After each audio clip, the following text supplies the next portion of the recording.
All right, everyone. We are going to have our second lecture on Out of the Silent Planet, and I spent a little bit too much time doing background material last time, so I'm going to try and press through so that we don't get behind on the course.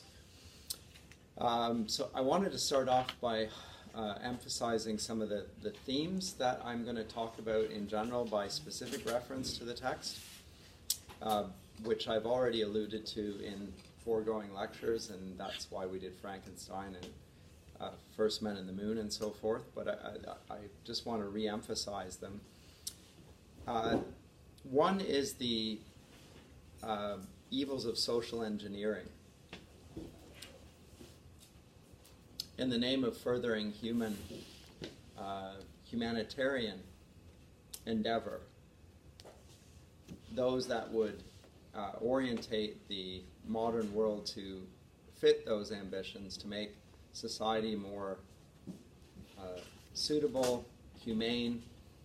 There's a great deal of social engineering going on, whether that's through the means of propaganda, or whether it's that is education, or whether it is through actually experimentation.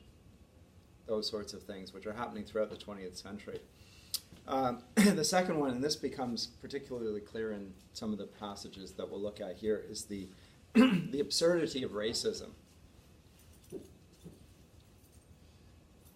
And in particular, the tenets of social Darwinism, which are so popular and common in Lewis's day. And we see this in Out of the Silent Planet in the division of the various creatures of this planet, which are clearly distinct, and yet they share something in common, which is a moral nature. So their physical appearance differs, and yet they are all regarded as now rational beings. And rational beings, irrespective of the differences between them, have moral both a moral, when we say a rational being, we're not just talking about their capacity for rational thought, we're talking about their capacity for moral reflection, for understanding good and evil, justice and injustice, a point that Lewis repeatedly makes in his works, in everything from Mere Christianity to the Abolition of Man. He calls it the Tao. It's a characteristic of all human culture across religions, and we would say, using our Darwinist language, across different races. For my part, I'm no biologist, but my understanding is that all the human family can trace its origins back to a mitochondrial Eve, and therefore there is only one race, and that's the human race. So the whole idea of races and racism is probably a mistaken category even. There are physical descriptions, yes, but within the human genome, the capacity to uncover and therefore to have the appearance of difference, and there are differences, but not significant, not with that change our human nature, but that the idea that there are different races, and therefore with the doctrine of the survival of the fittest, then begs the question of which of these races is the fittest, the best suited for the future, is inevitable. And from that then comes the world wars that will effectively try and foreclose or anticipate that future state where one of those races will survive and the others will not. So it's the absurdity of that, not just the iniquity, but the absurdity of the whole thing is what Lewis is seeking to present. He's not just making a moral argument, he's trying to demonstrate in his work how ridiculous it is, because laughter is a better weapon to fight against iniquitous doctrine than simply refuting it through argument.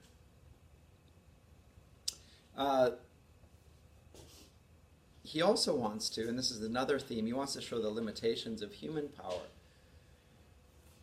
Even though it is clear that modern technology and the scientific worldview that brings everything under the dominion of reason and under our power has allowed for huge technological developments. There's no doubt about it, and things that were unimaginable in previous generations, such as me recording this lecture, which I can then throw up on the internet, which I'm going to do eventually, and for other people to see at any point in the world, now or in the future.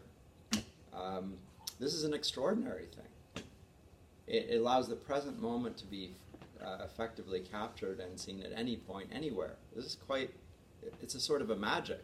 And he talks about it in those terms, technology as a sort of magic. And I talked about that book that talked about the scientism as the magician's twin. It's the magician's twin because the magician uses magic. And technology and scientism is its twin. There's a belief in the scientist and in the technologists, those that advance technology, the companies, Google, Apple, whatever you have. There's huge belief in their project to advance not just our society, but the whole of humanity. Unquestioned almost. And I said to you, I think I've said it here, the Steve Jobs and his ilk won't let their children use the devices that most of you are glued to all the time, the iPads and the iPhones and so forth. They don't let their own kids use them, which ought to tell you something. Really. So they're happy to experiment on you, but they have sufficient awareness of the consequences of using devices on the psychology and human happiness of individuals that they're not going to allow their own children to use them. That ought to be warning enough to me. But there are limitations to the human power even. As powerful as they get, there are limits to that, and the lack of wisdom in using the technology, and here it's Weston and company that bring them up there, they're still blinded to their inabilities and unaware of the consequences of their actions, and that's demonstrated in these novels as well. So for all the appearance of scientific power and technological advance, these stories are quite happy and good at illustrating how short they fall from being able to control things as they would like. That will be consistent in Lewis's stories and also in Tolkien's. So the lust for power is not met by the actual reality of power. There's a limit to it. And that's encouraging, because it does seem like the modern scientific state is all-powerful and has very few critics, even. But there's a power outside of that. But that lust for power and the real development of control over life, and when we say life, we're not just talking about the natural world, which is characteristic of Baconian science. So knowledge is power, says Francis Bacon. That's Bacon that said that, which is echoed by modern educators, has been applied to human nature, its power over human nature, and its knowledge of human nature, or at least it claims to be. But I've said to you in my own book on the subject, it's impossible for us to know ourselves in the way that scientists claim. Because the scientists' claim is that it's objective knowledge. Well, you can't be objective about your own nature because you're the subject of the study. So you're caught up in this conflict of you're biased. So bias is only one of the things, but there are limitations to that. And they don't even acknowledge the problem. They try and, through a methodology, try and get rid of the conscious bias. But how about the subconscious or unconscious bias? The biases of race and class and nation and so forth. That there's much talk of that in our day. Those are legitimate, by the way. But the biggest bias is simply the bias of the sinner, who wants to present himself or herself as not subject to the problems of human nature, being finite and, above all, morally corrupt and rebellion against God.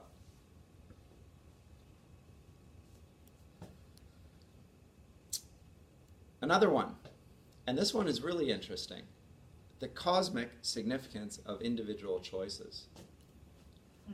There's a great assertion throughout Lewis's stories, and even in Tolkien's, of the importance of just, never mind great powers or even nations or collectives, but of individuals making choices and doing the right thing. And remember I talked about the context of this for both of them, the world wars, and the sense of helplessness, which we still share. You know, what do my little choices matter to anything? How much more helpless must they have felt in the trenches while the bombs are exploding over their heads and their friends are dying all around them? What does it matter if I do the right thing here? It's no matter, but they assert it very strongly. It's not just that it does matter, it's of cosmic significance. And they believe that there are choices, by the way, individual choices. So there's an assertion of personal freedom, and the consequences are very significant. And we will see this in Lewis's trilogy in the person of Edwin Ransom. If he does not do the right thing, for which he's been called, but if he doesn't do it, we don't know what the consequences are, but they're incalculable. He presents it that way. And because he's our hero, we in turn have a sense of the importance of our own choices. It's asserted strongly. And the pressure to do the wrong thing is enormous, so he doesn't downplay that, but still.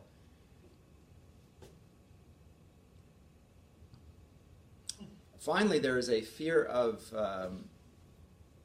the alien, which is part of the product of the whole sci-fi genre. So something that's other than us, whether it's the body of the Frankenstein creature before it's created or even after, or if it's of the Martians and First Men in the Moon, this horror that something is different than us and that we can't come to terms with it. As a reflection, and I said this, as a reflection of our idea that this other is in some way related to God. That's the point. It's the sublime. It has all the aspects of terror. It's the unknown, the unknowable. Those are all in there. And that alienation goes to the point of even being alienated from our own bodies. So the rational, I said this last time, the encyclopedias of the 1930s, children's encyclopedias, portray humanity as a switchboard operator within the brain, and with the brain within the body, and that little disembodied self is us in our essential nature. So it's a very rational but disembodied sense of nature, and Lewis is going to confront that as well in his works. So when he finds himself here on this planet, he is on his own. Remember, he's run away. What we left off last lecture, around page 50. I think it was at the end of chapter 8, with him having run away from Weston and Devine because he thinks that they're going to sacrifice him to the native people, and that's what they think they're doing, by the way, as well. They're all deluded. That's not what he's been called there for. But he thinks it is, so he runs off. He's on his own, and he feels lonely, and he hugs his own body. His body is his companion, but it's his body as if it were something other than him. And that's because when we think of our bodies, we don't think of our bodies as anything other than something that we're separate from. It's the detached perspective. You can even think of your body as something that isn't you. It's a type of thing. It's a really weird way of thinking, by the way. So if somebody punches you in the nose, have they hit you? I've heard people say who are assaulted that as long as you can take your mind somewhere else and then it's not happening to you. Well, this is absurd. If you're assaulted, it's you that's being assaulted. It's not just something that you're attached to. Your body is a part of you. It's not all of you. That's true. If it were all of you, then materialism would be true. And when you died, there would be nothing left of you, right? Because the physical body decays, etc. So your soul and your body are distinct, but they're not separable. But the idea that they are separable and that you can look at your body and you can do things to your body, whether cutting it, which is a common thing in our day, or whether it's putting tattoos on it or putting piercings in it or transforming your sexual nature through all of these ideas that what you're doing is operating on a thing to conform it to your idea is an alienating thought. And I'm trying to gain power over it and control over it so that I have an attachment to my body. That's what's going on, I think, with transgenderism. As I said, it's just the latest manifestation of a common problem of alienation from our own nature. Lewis confronts that idea as well on this planet. He's hugging his own body, even refers it to at one point as brother ass. Which probably doesn't make a lot of sense. An ass being a beast of burden, St. Francis of Assisi refers to his own body this way because it doesn't do what he wants it to do. He finds his physical nature sometimes lets him down. He gets tired. Or Paul the Apostle speaks of, the spirit is willing but the flesh is weak. He doesn't mean the body there per se, actually, but it's hard not to associate it with something other than us. Now, I said the problem of modern psychology is that it can't define what it's studying. What is the psyche? Is it your mind? Is it the brain? Is it your soul? What is that thing? Where is that thing? How does it relate to your body? Psychology has a real problem making that connection. In part because they can't agree amongst themselves what it is they're studying. Which I didn't mean to attack our friends studying psychology here. But this it's not just a problem in psychology, it's the same problem in anthropology and sociology. What is it that you're actually studying? You got to define it before you can say that you're presenting knowledge about it. The method is not going to solve your problem. So you can use all the methods you want, and that's at least leaning towards the problem of bias and subjectivity, but it doesn't solve the problem. It's just nodding in the direction. So we pick it up in chapter 9 with Ransom being woken by his thirst and talking to himself. Now this is not it's not the first time, but it's certainly a significant instance when he's talking to himself. There's no one else to talk to.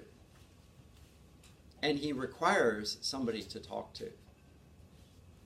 He's alone. And it's not good for man to be alone. And he feels like he's going crazy. Because he's afraid and he needs to talk to somebody, so he talks to himself.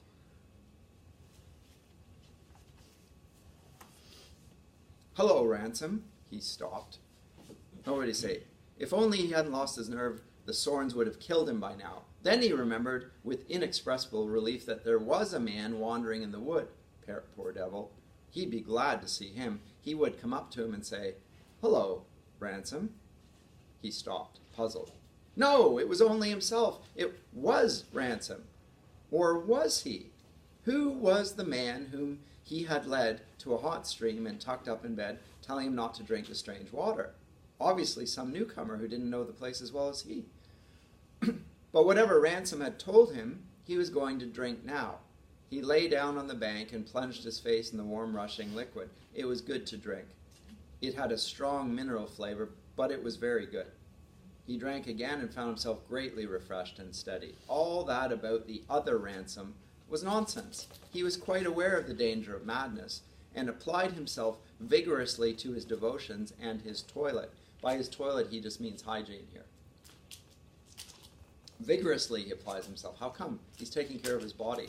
He recognizes the importance of his body because he has a sense of himself only within his head, within his thoughts. Suddenly his body becomes very important to him. He's not going to neglect it. It's his companion. Comes along with him. It's brother ass. Not that madness mattered much, because his brother. It's not just a alien thing. Not that madness mattered much. Perhaps he was mad already and not really on Malacandra, but safe in bed in an English asylum. If only it might be so. He would ask Ransom, curse it. There his mind went playing the same trick again. He rose and began walking swift. But so he objectifies himself, sees that person, Ransom, as somebody else. He can talk about him. People do that. They refer to themselves. Yes? I find it interesting, like, it's almost like the Gollum character. Yeah, there's a bit of Smeagol Gollum stuff going on. I think you're correct. You also find very popular figures, celebrities, talk about themselves in this way, in the third person. I've heard Justin Trudeau talk about this. I've heard many athletes talk about it. So there's the public figure of Justin Trudeau, of you name it, and they talk about themselves and call them that figure almost as if that person isn't them, and that's because it isn't to some degree. There's a public perception, a public persona. Very hard on the people concerned, actually. The word celebrities is from Kalis, the heavenlies. These are people that are seen almost as if they are not mortal people. And so when people meet them in public, they rush towards them, they want selfies. It must be a terrible thing. You know, people would like to be famous until they're famous, and then they wish they could be anonymous again. In part because of the camera technology. It creates a sort of a false perception of closeness, intimacy with somebody. I know that person because I've watched that person on TV over and over, and I know what you would say in this situation. I'm an actor. What do you mean, what I would say? The politician's also, I don't mean he's an actor, but a politician is taking on a certain role, and that's not the whole of the person. In the case of the Prime Minister, he's a father and family man, he's a husband, it's all these other roles. You don't know anything about that. You see him as doing what he does. Very challenging, and technology creates that problem. So your soul has been robbed from you in some ways.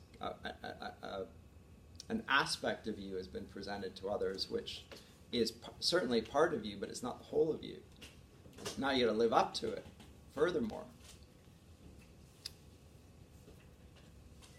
now he comes to a different creature, and this is one of the more interesting aspects. Page 55, so chapter 9. And he comes across a creature, and he's not quite sure what it is. And the creature does not look like a man. That's because it isn't. And there's a big black animal, and what it is it's a hross, which is it's a horse-like creature. And he sees it, and he sees it talking, and this is what blows his mind. I'll just read an extract. Then something happened which completely altered his state of mind. The creature, which was still steaming and shaking itself on the back, and had obviously not seen him, opened its mouth and began to make noises. This in itself was not remarkable. But a lifetime of linguistic study assured Ransom almost at once that these were articulate noises. Articulus is your index finger. They are pointing to something. The sounds are directing and identifying things. The creature was talking. It had a language. If you are not yourself a philologist, I'm afraid you must take on trust the prodigious emotional consequences of this realization in Ransom's mind. A new world he had already seen, but a new and extraterrestrial, a non-human language was a different matter. Somehow, he had not thought of this in connection with the Sorns, whom he was going to be sacrificed to. Now it flashed upon him like a revelation. The love of knowledge is a kind of madness. In the fraction of a second which it took Ransom to decide that the creature was really talking, and while he still knew that he might be facing instant death, his imagination had leapt over every fear and hope and probability of a situation to follow the dazzling project of making a Malacandrian grammar. An introduction to the Malacandrian language, the lunar verb, a concise Martian English dictionary. The titles flitted through his mind. And what might not one discovered from the speech of a non-human race. The very form of language itself, the principle behind all possible languages, might fall into his hands. As I said to you, the search for Adamic language in the Renaissance period was real. You sought to learn all manner of languages in the hope of an original language, and that language would be the language of Adam, which, if discovered, would be the language of knowledge of things in their essence. So it was a language with power and true knowledge. That was what they sought to recover. It's overcoming the consequences of the fall. That's what he thought he was finding here. So I can go to another planet or another species, and if I can identify it and compare it and contrast it with my own language, then maybe I can discover the principles of the language. Note he's thinking in terms of power as well, which we will find is impossible for people not to consider. Tolkien is going to talk about that in The Lord of the Rings. Human beings lust for power, part of their sinful nature.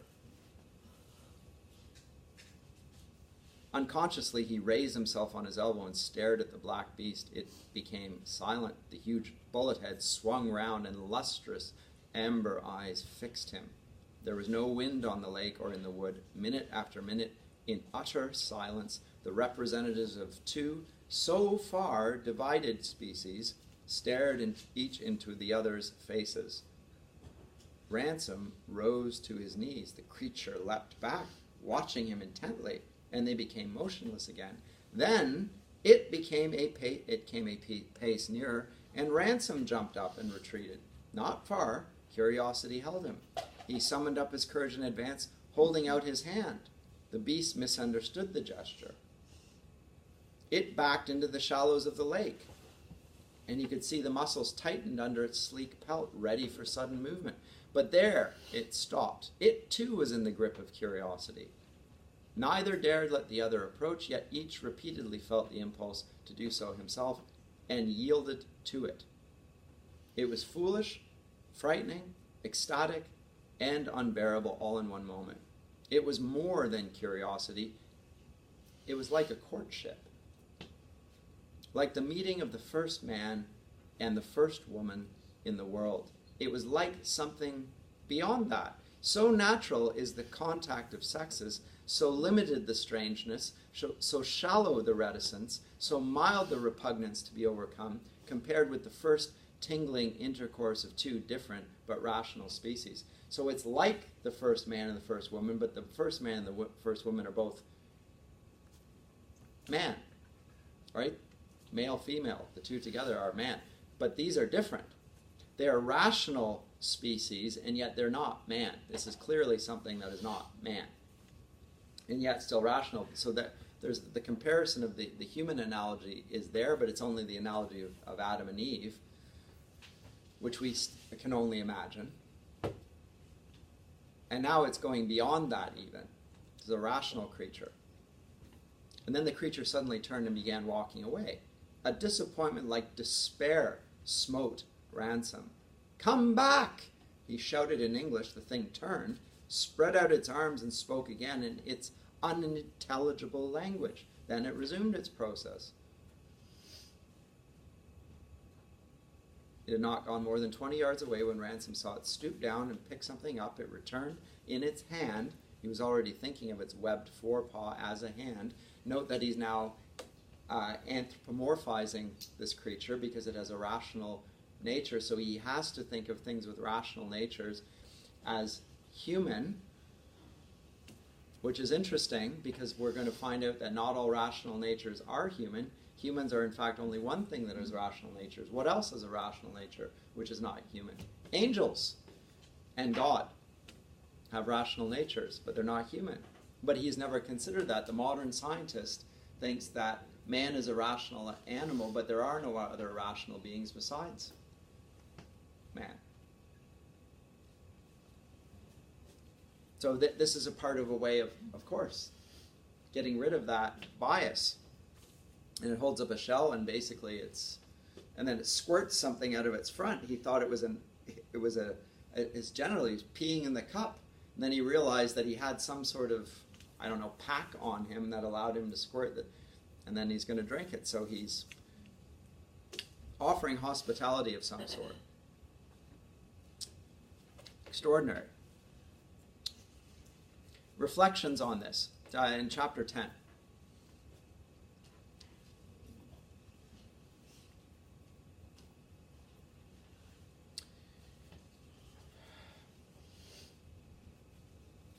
Second paragraph. Having got into the boat with the Ross,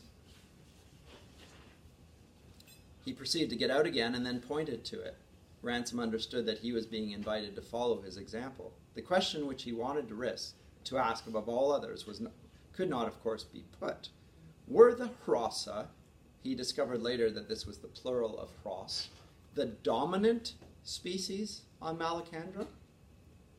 And the Sorns, despite their more man-like shape, merely a semi-intelligent kind of cattle? Remember the moon calves? And he's assuming if there's one creature on this planet that has reason, it must be the dominant creature. So what were those? Because things with reason always exercise dominance over other things, and they must be sub-rational. Why would he assume that? Well, because that's the conditions of our world. He's going to make all sorts of other assumptions. Fervently, he hoped that it might be so that the Sorns were the semi-intelligent one, because he was terrified of the Sorns, because remember, he was going to be sacrificed to them. Whereas these are the rational ones, maybe this one will be benevolent. On the other hand, the Hrossa might be the domestic animals of the Sorns, because one looks like a man, more man-like, and the other looks more animal-like. So they must be even more intelligent. What does that mean then? The Hrossa might be the domestic animals of the Sorns, in which case the latter would be super intelligent. His whole imaginative training, note that phrase, his whole imaginative training somehow encouraged him to associate superhuman intelligence with monstrosity of form and ruthlessness of will. His whole imaginative training. The more rational, the more monstrous. Where would he get that thought from? Experience in life, also from the science fiction novels. This is an imaginative training. Remember, Lewis is writing a book here that wants to subvert or upend the apple cart here to get people to imagine differently. It doesn't have to be this way, the way you've imagined it. Space doesn't have to be empty.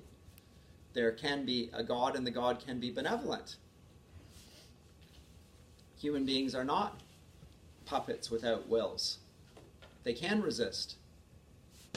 They can do good things. Their choices matter. It's not this terrible, despairing portrait of life, this dystopian portrait of the future, which most sci-fi writers are presenting. But he's terrified. To step on board the Hross's boat might mean surrendering himself to Sorns at the other end of the journey. On the other hand, the Hross's invitation might be a golden opportunity of leaving the Sorn-haunted forests forever. And by this time, the Hross itself was becoming puzzled at his apparent inability to understand it.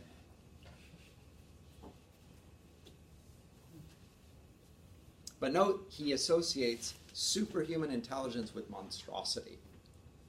So when we looked at Frankenstein, we have the Frankenstein creature, but he's not the monster of Frankenstein. Frankenstein, the scientist, is.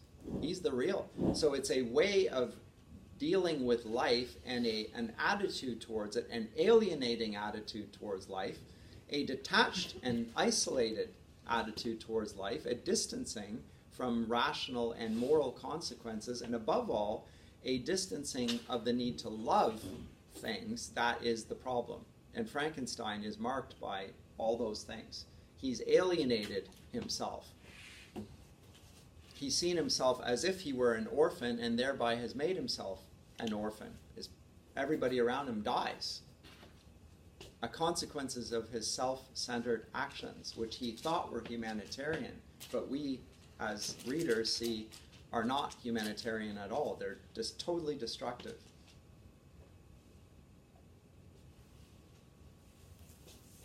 This is a critique of a whole imaginative approach to life that emerges in the Romantic period and stays with us. As I say, the orphan as the hero for us to model ourselves upon, not follow other people's ideas of us, not follow any religious viewpoints, but to look within inside ourselves and to discover the truth of our own nature.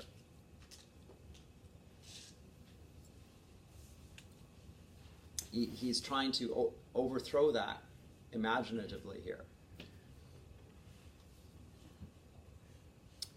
Then he moves on, and I'm just hopping around and trying to address things that struck me as interesting. With a cultural analysis, and this is very interesting because, again, as I say, the modern social sciences create many new ways of looking at the world which were unknown in the past. One of them is anthropology, the study of man. Anthropos is Greek word for man, the study of man throughout history. Anthropology. He does a cultural analysis.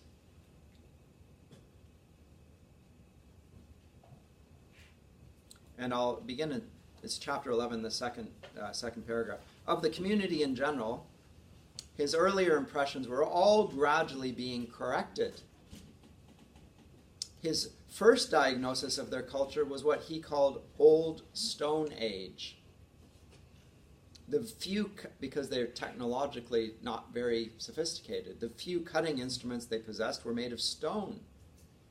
They seemed to have no pottery, but a few clumsy vessels used for boiling, and boiling was the only cookery they attempted. Their common drink, vessel, dish, and ladle, all in one, was the oyster-like shell in which he had first tasted hospitality. The fish which it contained was their only animal food. Vegetable fare they had in great plenty and variety, some of it delicious. Even the pinkish-white weed, which covered the whole handramit, was edible at a pinch. So if he had starved before Hyoy had found him, he would have starved amidst abundance.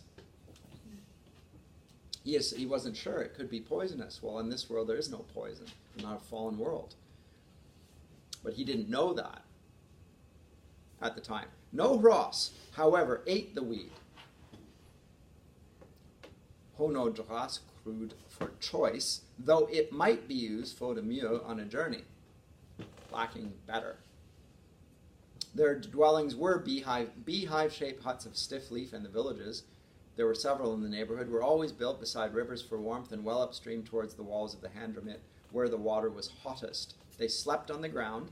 They seemed to have no arts except a kind of poetry and music which was practiced almost every evening by a team or troop of 4 rasa. One recited, half chanting at great length, while the other 3, sometimes singly and sometimes antiphonally, so in a chorus, one singing back to the other, interrupted him from time to time with song. Ransom could not find out whether these interruptions were simply lyrical interludes or dramatic dialogue arising out of the leader's narrative. He could make nothing of the music. The voices were not disagreeable and the scale seemed adapted to human ears, but the time pattern was meaningless to his sense of rhythm. Then he goes on, and at the end of this, and I'll skip on 2 paragraphs, but the real revolution in his understanding of the Rasa began when he had learned enough of their language to attempt some satisfaction of their curiosity about himself. In answer to their questions, he began by saying that he had come out of the sky. Remember, he thinks he's speaking to people from a Stone Age. I fell from the sky. In answer to their questions, Honora immediately asked him from which planet or earth, Handra. Ransom, who had deliberately given a childish version of the truth in order to adapt it to the supposed ignorance of his audience, so he assumes because they are using these utensils that they lack an intellectual maturity, which he has, so he's looking down on them. He was a little annoyed to find that Nora painfully explaining to him that he could not live in the sky because there was no air in it. He might have come through the sky, but he must have come from a handra, that is a world. He was quite unable to point Earth out to them in the night sky. They seemed surprised at his inability, and repeatedly pointed out to him a bright planet low on the western horizon, a little south of where the sun had gone down. He was surprised that they selected a planet instead of a mere star, and stuck to their choice. Could it be possible that they understood astronomy? Unfortunately, he still knew too little of the language to explore their knowledge. He turned the conversation by asking them the name of the bright southern planet, and was told that it was Thulkandra, the silent world or planet. Why do you call it Thulk? He asked. Why silent? No one knew. The Saroni knew. No, said Nora. That is the sort of thing they know. Then he asked Then he was asked how he had come, and he made a very poor attempt at describing the spaceship. But again, the Saroni would know. Had he come alone? No, he had come with 2 others of his kind, bad men. Bent men was the best or nearest Rossian equivalent who had tried to kill him, but he ran away from them. The Rasa found this very difficult, but all finally agreed that he ought to go to Oyarsa. Oyarsa would protect him. Ransom asked who Oyarsa was, and slowly and with many misunderstandings, he hammered out the information that Oyarsa, 1, lived in Meldalorn, 2, knew everything and ruled everyone, 3, had always been there, and 4, was not a Ross, not one of the Saroni. Then Ransom, following his own idea, asked if Oyarsa had made the world. So is this a god figure? The Rasa almost barked in the fervor of their denial. Did people in Thulkandra not know that Mal-Eldil the Young had made and still ruled the world? So Mal-Eldil being Jesus, by the way, Mal-Eldil the Young. Did they not know this? Even a child knew that. Where did Mal-Eldil live? Ransom asked. With the Old One, the Ancient of Days. And who was the Old One? Ransom did not understand the answer. He tried again. Where was the Old One? He is not that sort, said Nora, that he has to live anywhere, and proceeded to a good deal which Ransom did not follow. So he's describing gods don't have age. They don't, right? He's Ancient of Days, but he doesn't actually, he's not subject to time. He's not like that. He doesn't have a place, and he's not in the same. This is an accommodation to our language and our terms of reference. Very interesting. Then comes the key point. He is not Hnau. He was a spirit without body, parts, or passions. He is not Hnau, said the Rasa. What is Hnau? You are Hnau. I am Hnau. The Saroni are Hnau. The Fifiltree are Hnau. Fifiltree, said Ransom, more than 10 days' journey to the west. The Handra sinks down, not into a Handramet, but into a broad place, an open place, spreading every way, and there's another type of creature, a third type of creature. And all of these are Hnau.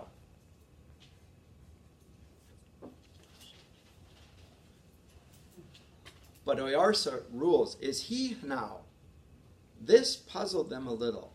The Saroni, they thought, would be better at that kind of question. Perhaps Oyarsa was Hnau, but a very different Hnau. He had no death and no young. It's a creature of some sort, but not of their sort. Other thing, very interesting here. He had no death and no young. They do. They're unfallen, and yet they will die. Yeah. He doesn't expect that. Yes? By having no young, does it mean they doesn't have children? Or does yes. It mean like they isn't young? No, the former. He has no children. There's no procreation.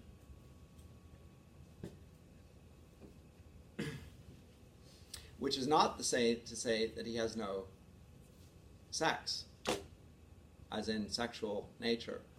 there's a maleness and a femaleness, which he's going to discuss as well, which is also interesting. So he's saying that maleness and femaleness are a part of our nature, irrespective of the use to which it's put. The whole world is either masculine or feminine in some way. Boy, that'll make the gender theorists crazy. It goes on at the end of this chapter 11. Naturally, his conversations with the Harasa did not all turn on Malacandra. He had to repay them with information about the earth.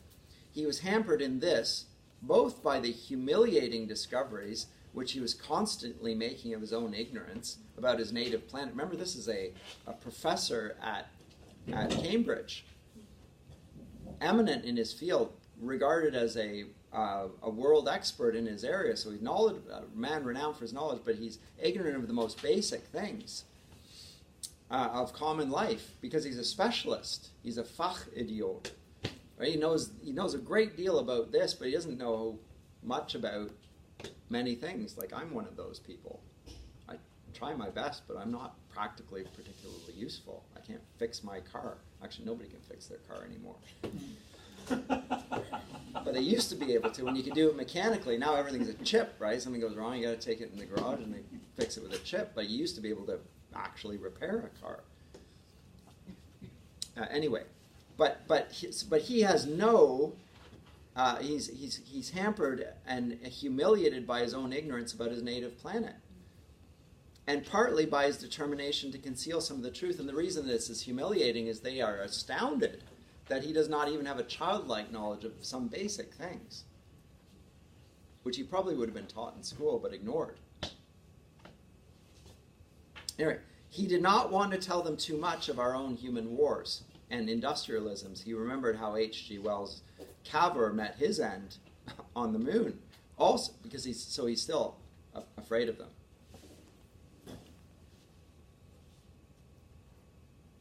The more he learns about his lack of knowledge, the more he thinks that these creatures are his superior, and if his superior, he's afraid of what the consequences for him will be. Because whatever is superior in our world abuses what's inferior. Power exercises it in a malevolent way. Not always, but sometimes. And when they find out about what our human race is like, what are they going to do? A sensation akin to that of physical nakedness came over him whenever they questioned him too closely about men, or the Chmana, as they called them. However, he was determined not to let them know that he'd been brought there to be given to the Sorns, for he was becoming daily more certain that these were the dominant species.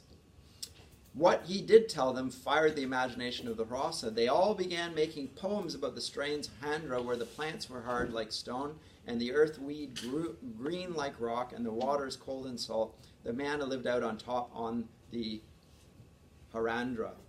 They were even more interested in what he had to tell them of the aquatic animal with snapping jaws, which he had fled from their own world and even in their own Handramit. It was a Hanakra. They all agreed. They were intensely excited.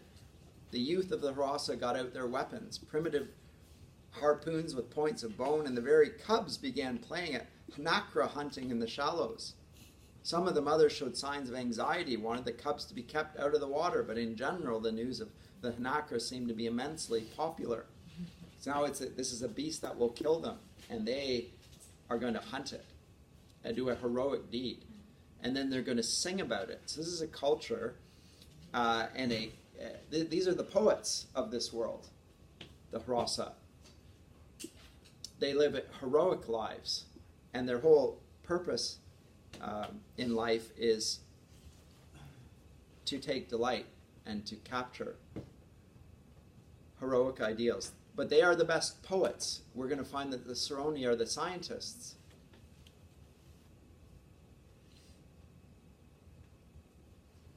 The Fifiltrigi are the engineers.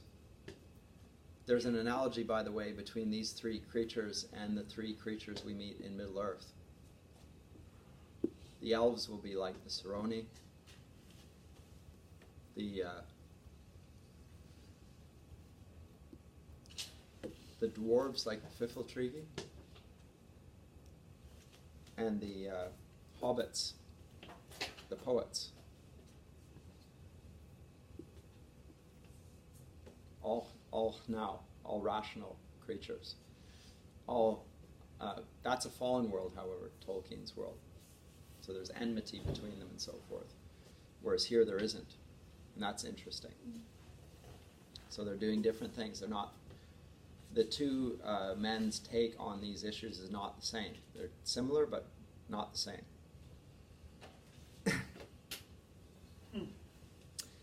But very surprised that he's very surprised that there are three rational, yet cooperating creatures. They're not trying to kill each other. They're not trying to exert dominance and eradicate one another. Social commentary, which is characteristic of science fiction in general. But no, he projects a possible world in which rationality exists without malice, thereby showing us that rationality is not in and of itself a good, which science fiction presents it as. Not quite. Frankenstein is very skeptical of this, demonstrates its malice. But showing that evil and the problem of evil is something different than that. It can't be solved by scientific rationality or simply by Mary Shelley's portrait of love. We just need to love one another and write poetry, and it goes much deeper than that problem. So he's shocked by this. He wants to know, as I say, if Oyarsa is in now, and he assumes that the Saroni are the intelligentsia of the world, and therefore the dominant creature, and thereby to be feared. And then he finds out about Oyarsa, and now he's even more. So when he hears about Oyarsa, and Oyarsa is in charge, this is the creature that I must fear. A fear of authority. Why? There's no empirical basis for him to fear Oyarsa, but he does. Why?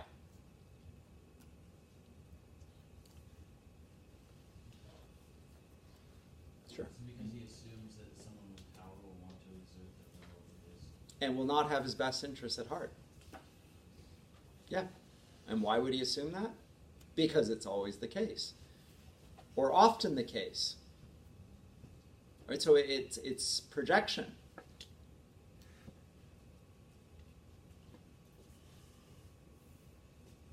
Again, these are imaginative ways of making us question our very core assumptions, and the core assumptions about things actually guide us in how we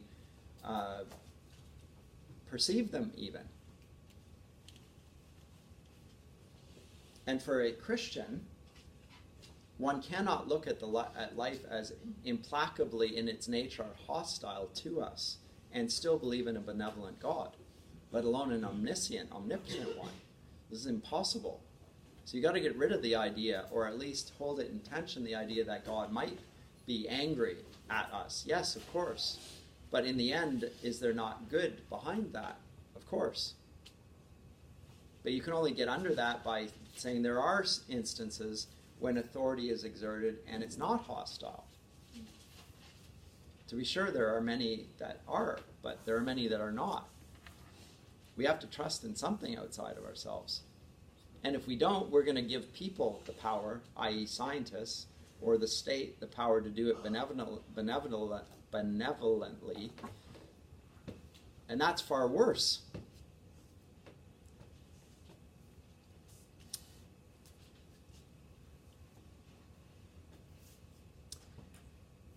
Then he encounters something right at the end of chapter 11, which is he's not encountered thus far, and he sees something that's almost impossible to see. It's an Eldil, something like an angel. Right at the end of chapter 11. On the way, where the path was single and Ransom was following Hyoy, they pass a little she-horse, not much more than a cub. She spoke as they passed, but not to them. Her eyes were on a spot about 5 yards away. "Who do you speak to, Hriki?" said Ransom. "To the Eldil." "Where? Did you not see him?" "I saw nothing." "There, there!" she cried suddenly. "Ah, he's gone. Did you not see him?"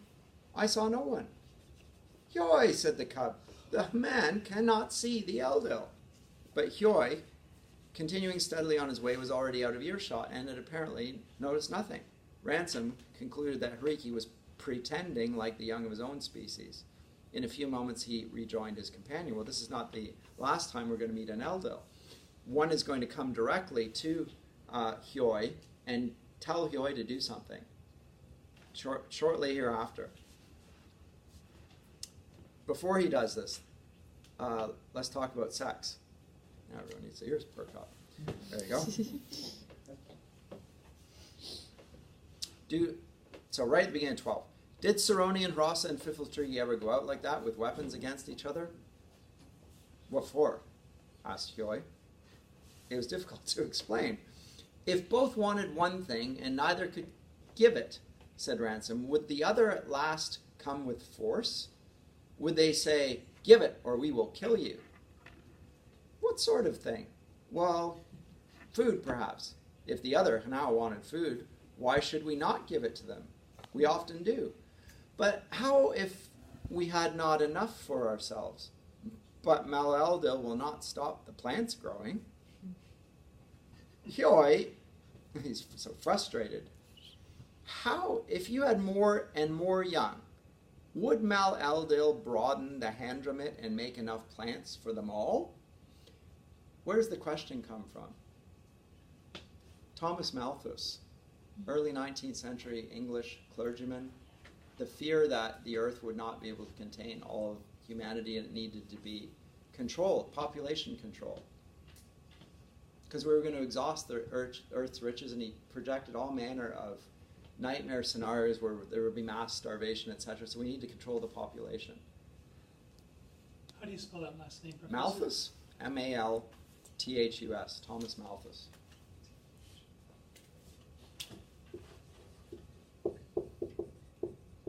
What's the scenario? The fearful scenario of starvation and war and so forth that will come from the shortage of goods on Earth. He's seeing that there's an expansion of the European powers into all the world, and the population is growing. It's grown since then. It's still used to this day, this scenario. And that was the 19th century? Early 19th century, Thomas Malthus, look him up. So if you had more and more young, would Mal-Eldil broaden the Handramit and make enough plants for them all? The Saroni know that sort of thing. But why should we have more young? That's a different way of putting it. Ransom found this difficult, because he's never thought of it as why should we have more, but why should we not curtail? Why should we? At last he said, is the begetting of young not a pleasure among the Hrassa? A very great one, man. This is what we call love. Okay. If a thing is a pleasure, a man wants it again. He might want the pleasure more often than the number of young that could be fed. It took Hjoi a long time to get the point. You mean, he said slowly, that he might do it not only in 1 or 2 years of his life, but again? Yes. But why? Would he want his dinner all day, or want to sleep after he had slept? I do not understand. But a dinner comes every day. This love, you say, comes only once while the Hross lives? They have sex once their whole life. And then it explains, but it takes his whole life. When he is young, he has to look for his mate. And then he has to court her. Then he begets young. Then he rears them. Then he remembers all this and boils it inside him and makes it into poems and wisdom. But the pleasure he must be content only to remember? That's like saying, my food I must be content to eat. I do not understand. A pleasure is full grown only when it is remembered. It's part of the whole event. There's the courtship, whatever. Note that sex has been presented as a bodily need. And it's a bodily need that needs to be exercised as regularly as you have to eat. This is biologically not true at all. Historically, sex would be, again, restricted to the marital confines.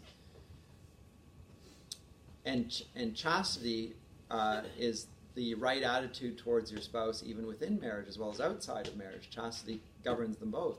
So the way in which we view sex as a bodily need that we must express at every point without any hedges is another thing that he needs to overturn in his thoughts. And he does it by putting it in the words of the Harasa, but they don't use sex this way. In fact, sex is so important and such a great thing that they spend their whole lives preparing for that event, and then they talk about it ever thereafter. They have the children, and then they also compose poetry. And so, in fact, everything is about that. So it happens once. This is just Lewis imaginatively looking at the way we look at sex, which is, I think, fascinating. Tolkien doesn't get into any of that stuff. So it's only full-grown when it is remembered. You are speaking, man, as if the pleasure were one thing, detached, and the memory another. It's all one thing. The Saroni could say it better than I say it now. Not better than I could say it in a poem. What you call remembering is the last part of the pleasure, as the craw is the last part of a poem. When you and I met, the meeting was over very shortly. It was nothing. Now it is growing something as we remember it, but still we know very little about it. What it will be when I remember it as I lie down to die, what it makes in me all my days till then, that is the real meeting. You just think about that as a way of looking at life. You know, when did we met? We met this, yeah, but now there's all of the years of friendship and acquaintance and so forth, and you know the person much more deeply and intimately. You've shared travails together, shared experiences. You're transformed. But so that point of meeting, that's just the beginning of the relationship, but there's a relationship that it's a fascinating way of looking at it. But it's really a holistic way of looking at it, as opposed to the detached way of looking at pleasure as this thing, sex as this thing, family as this thing, society, like all of them separated and detached and no unity. So again, Lewis is imaginatively constructing on an unfallen world a more healthy way of looking at it than the one that has become common in his day. So now you do sex ed. And sex ed means sex not just with marriage and love. In fact, there's no discussion of love or marriage in the sex ed curricula anymore. And it will be sex with all manner of things in any context. Is this not an alienating way of looking at sex? Yes, but it's education. And it's modern. So if it's modern, it must be better, because it's contemporary, right? And you consider the role of technology. Well, we didn't have that 30 years ago like that, so of course, sex has changed then. Oh, really? I mean, it has, but in another sense, of course it has not in its essence and its importance. And this is, the perspective here is a very interesting one on that front.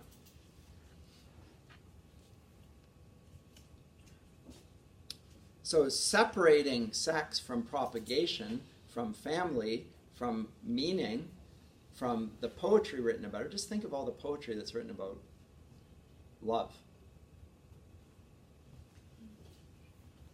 Just think of it all.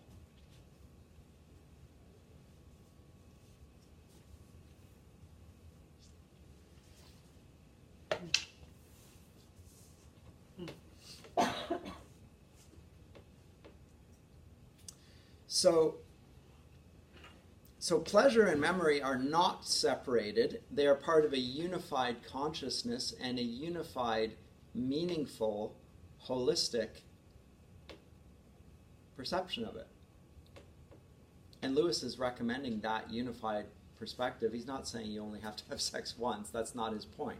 But having a holistic view of everything, putting it on planet Malacandra is a way of his addressing what we do and the way we think about such things. And I think he does a very admirable job of it. Then he goes on to there are two types of longing. This is the continuation of the same discussion. You say you have poets in your world. Do they not teach you this? That love is all of these things connected. Perhaps some of them do, said Ransom. But even in a poem, does a Hross never long to hear one splendid line over again? We do in our poems. We quote a particularly memorable line. Hyoi's reply, unfortunately, turned on one of those points in their language which Ransom had not mastered. There were two verbs, which both, as far as he could see, meant to long or yearn. But the Hrossa drew a sharp distinction, even in opposition between them. Hyoi seemed to him merely to be saying that everyone could long for it, wandalone, but no one in his senses could long for it, hlunathaline. And indeed, the poem is a good example, for the most splendid line becomes fully splendid only by means of all the lines after it. If you went back to it, you would find it less splendid than you thought. You would kill it. I mean, in a good poem. But in a bent poem, Hyoi, a bent poem is not listened to, man. And how of love in a bent life? How could the life of a now be bent? Do you say, Hyoi, that there are no bent Hrossa?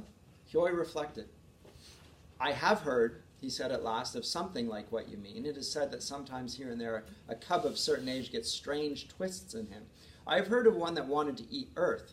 There might perhaps be something like where a Hross likewise that wanted to have the years of love prolonged. I've not heard of it, but it might be.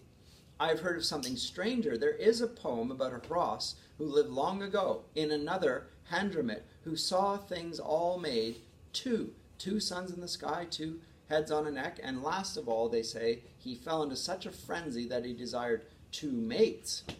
I do not ask you to believe it, but that's the story. That he loved two Hresni. You don't have to believe this, but there were two. My goodness. Unimaginable. Ransom pondered this. Where? Here, unless Hyoi was deceiving him, was a species naturally continent, naturally monogamous, and yet was it so strange? So it strikes him. Again, social scientists talk about humanity. It's not natural to be monogamous. Blah, blah, blah. You've heard all the garbage. Social scientists spout this all the time. It's not natural. What do you mean by natural? Begs the question. Whenever you hear the word natural being used, what do they mean by this? Anyway, he'll go on in that. I need to, I'm noticing the time. I will move on here. But they're monogamous, like the lower animals on earth, Ransom notes.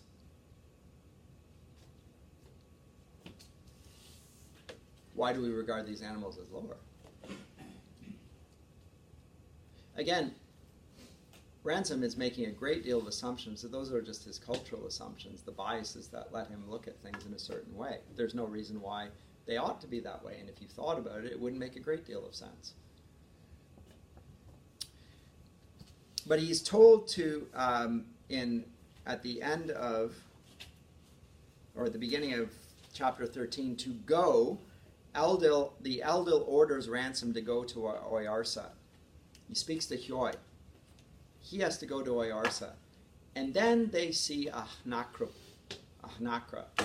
the things that they long to hunt for. They spend their whole lives waiting to find one of these things, and then it's just like sex, right? It's a one-off event. It's not. There are other Hnakra, but you're waiting your whole life to be able to get one of these things, and when you fight it, it might kill you because it's such a great foe. But if you kill it, you'll be able to boast of it forever, and you'll sing songs about it, and it's the highlight of your life. It's an adventure. And so he sees it. He's been told, do this. But he sees this, and the two of them say, let's go get the Hnakra right now. So he doesn't obey.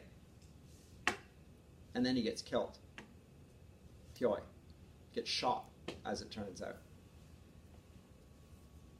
But he's killed in Hnakra. So his last words are Hyoi Hnakrapunti, the Hnakra killer. dies in a sense happily, but he dies disobedient. He wouldn't have been killed. But he is killed, and he's shot by Weston. Yes? In that whole transaction, wasn't it like, I think it was Floyd had said to Ransom, we have to go. We have now," got to go. And he doesn't go, and then he's Joy like, "No." goes along with him. Exactly. Yes. So I found that really interesting to Yeah. see that he knew that they had to listen to the ill bill. Yes. And then he got distracted by. He got distracted because he really wanted to, but of course he knew he had to obey, and he would have obeyed, but he's led astray by Ransom, who's used to something. But you waited your whole life. It's right there. And what is this, Eldil? And you've got to obey what? Okay, well, we'll do that after. This is an important point. Repeatedly in the sci-fi trilogy, the importance of obedience and immediate obedience to God without even knowing the outcome or why is vital. So when you know that God has spoken, not that he's ever called God, then you must obey, and you must do it immediately. He's going to learn to do that over time. Again, this is part of his development as a character. It's part of what I said last time about the nature of these novels. They're Bildungsroman to some degree. So the character is transformed in his knowledge, but also in his character to become obedient and useful in the battle against all of the things that blight the world of his day.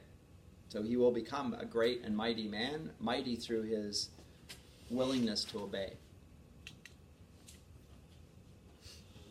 And against his own best counsel. So I'll skip over that, but he is killed, and then he goes on anyway. And he goes on with the Saroni. And then he expresses his fears about Oyarsa in chapter 14, because again, he imagines him as a god and an idol that the Sorns want him to sacrifice to, because the Sorns, being like our creatures, this is what humans do in religions. They sacrifice people even to gods. And there's a lot of internal monologue there. And he finally meets a Sorn by the name of Augray, A-U-G-R-A-Y, and Augray takes him on upward. And then he describes something which I won't spend too much time in chapter 15. He describes what a body is like. So he's describing an Eldil. I can't really see an Eldil. Does it have a body? And Ransom tries to give the Sorn some idea of the terrestrial terminology of solids, liquids, gases. It must be one of those three. It listened with great attention. That's not the way to say it, says the Sorn. Body is movement. If it is at one speed, you smell something. At another, you hear a sound. At another, you see a sight. At another, you neither see nor hear nor smell, nor know the body in any way. But mark this small one, that the two ends meet. What do you mean? If movement is faster, then that which moves is more nearly in two places at once. And that's the Eldil. The Eldil are moving with great speed, and so the Eldil are simultaneously in the presence of God and here present. Because it's possible. We can't do that, but they can. So you can be in two dimensions. How is it possible for God to be everywhere and yet invisible to us? So he's defying the idea of modern physics that God must be present in a visible, empirical way in the universe to be present to us. No, that's not true. There's another way of looking at it. Again, just imaginative ways of undermining the assumptions that we bring to the world around us. Now, in chapter 16, he deals with the theory of evolution.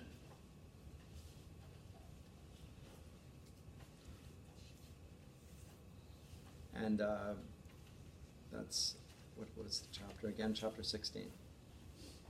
They proceeded the petrified, as they proceeded the petrified, and he's seeing a description or a painting of all of life. And on it, it's not just a portrait of all of life, it's a natural history. So things have changed on this planet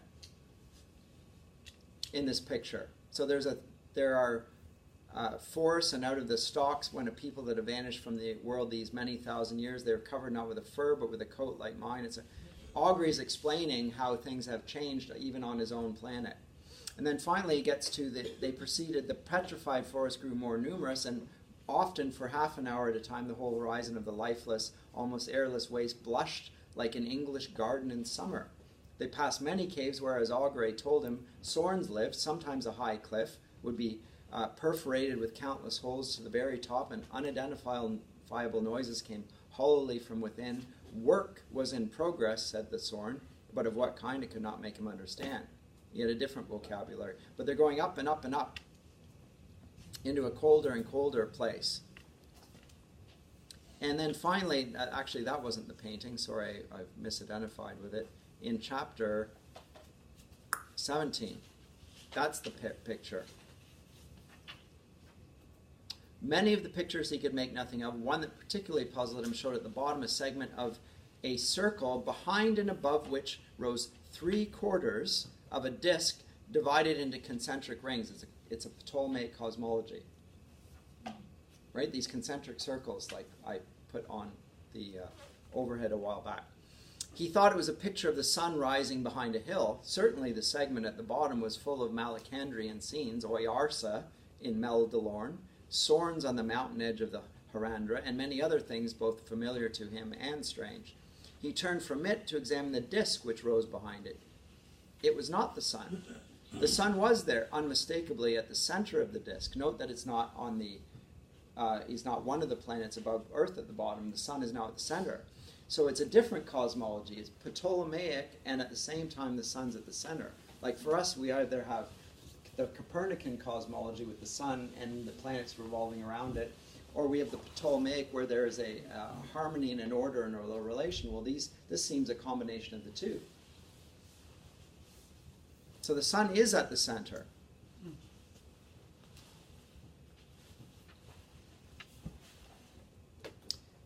At the center of the disk. Round this the concentric circles revolved, and in the first and smallest of these was pictured a small ball on which rode a winged figure, something like Oyarsa, but holding what appeared to be a trumpet. The Oyarsa are something like archangels, and each one is assigned to a planet. In the next, a similar ball carried another of the flaming figures. This one, instead of even the suggested face, had two bulges, which after long inspection, he decided were meant to be the udders or breasts of a female mammal. By the time he was quite sure, he was looking at a picture of the solar system. The first ball was Mercury, the second Venus. And what an extraordinary coincidence, thought Ransom, that their mythology, like ours, associates some idea of the female with Venus. The problem would have occupied him longer if a natural curiosity had not drawn his eyes onto the next ball, which must represent the Earth. When he saw it, his whole mind stood still for a moment. The ball was there, but where the flame-like figure should have been, a deep depression of irregular shape had been cut as if to erase it. Once then, but his speculations faltered and became silent before a series of unknowns. He looked at the next circle, and there was no ball. Instead, the bottom of this circle touched the top of the big segment filled with Malacandrian scenes, so that Malacandra, the planet on which he is seeing this, at this point touched the solar system and came out into a perspective towards the spectator. So it's a zoom. Like that planet gets zoomed out. Now that his mind had grasped the design, he was astonished at the vividness of it. He stood back and drew a deep breath preparatory to tackling some of the mysteries in which he was engulfed. Malacandra then was Mars, the Earth, but at this point a sound of tapping or hammering. And some creature is at work. Anyway, this turns out to be Thulcandra, which is the silent planet.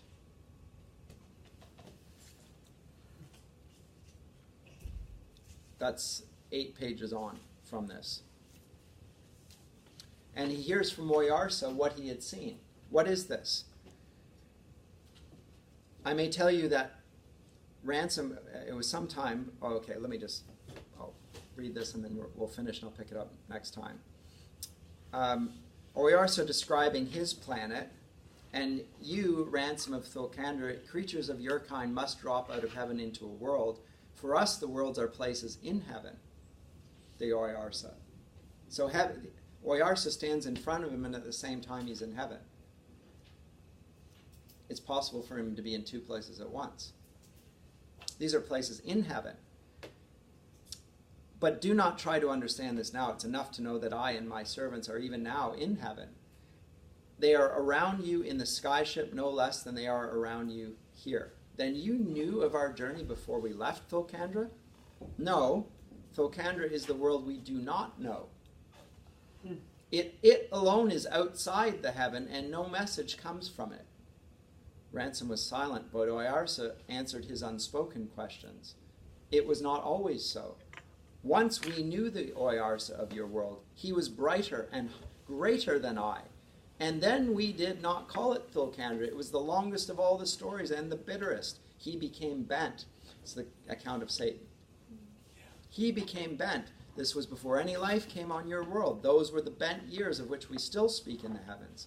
When he was not yet bound to Thulkandra, but free like us. It was in his mind to spoil other worlds besides his own. He smote your moon with his left hand, and with his right he brought the cold death on my Harandra before its time. This is why this world is all going to die. It's hit beyond his world.